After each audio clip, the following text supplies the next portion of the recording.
Physical ഹെൽത്തിന് 3 core പില്ലേഴ്സാണ് ഉള്ളത്. അതിലൊന്ന് സ്ലീപ്പ്, രണ്ടാമത്തെ ന്യൂട്രീഷൻ, മൂന്നാമത്തെ ട്രെയിനിങ്. സ്ലീപ്പ് എന്ന് പറഞ്ഞു കഴിഞ്ഞാൽ ഒരു ആവറേജ് 7 to 9 hours സ്ലീപ്പ് കിട്ടാൻ ശ്രദ്ധിക്കുക. ടു ബി ഓണസ്റ്റ്, എല്ലാ ദിവസവും നമുക്ക് കറക്റ്റ്ലി മെയിൻറ്റെയിൻ ചെയ്യാൻ പറ്റുന്നുണ്ടാവില്ല. അപ്പോൾ നമ്മൾ എന്തെങ്കിലും ഒരു സാധനത്തിൽ ഒബ്സസ് ആവുന്ന സമയത്ത് അല്ലെങ്കിൽ എന്തെങ്കിലും ഒരു സംഭവം ലോഞ്ച് ചെയ്യുന്ന സമയത്തൊക്കെ നമുക്ക് കുറേ കാലം സ്ലീപ്ലെസ് നൈറ്റുകളൊക്കെ ഉണ്ടാവും. അതല്ലാതെ 85% 80% ഒക്കെ നോർമൽ ലൈഫിലൂടെ കടന്നു പോകുമ്പോൾ ഏകദേശം ഒരു 7 to 9 hours ആണ് ആവറേജ് പറയുന്നത്.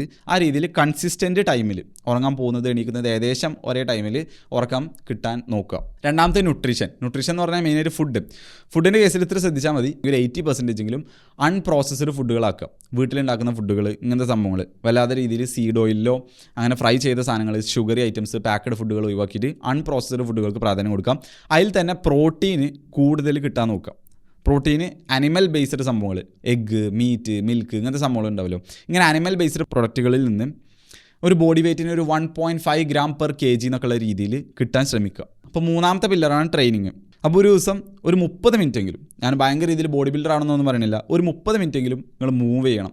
അതെന്തോ ആയിക്കോട്ടെ, സൈക്ലിംഗ് ആയിക്കോട്ടെ, റണ്ണിങ് ആയിക്കോട്ടെ, സ്വിമ്മിങ് ആയിക്കോട്ടെ, ജിമ്മിൽ പോയി ലിഫ്റ്റ് ചെയ്യലായിക്കോട്ടെ. അപ്പോൾ ഞാൻ റെക്കമെൻഡ് ചെയ്യുകയാണെന്നുണ്ടെങ്കിൽ ഒരു 3-4 ദിവസം ആഴ്ചയിൽ ജിമ്മിൽ പോയിക്കാണ്ട് റെസിസ്റ്റൻസ് ട്രെയിനിങ് ചെയ്യുക. പിന്നെ 1-2 ദിവസം കാർഡിയോ ആയിക്കാണ്ട് അങ്ങനെ ചെയ്യുക. ആ രീതിയിലേ പറയാം.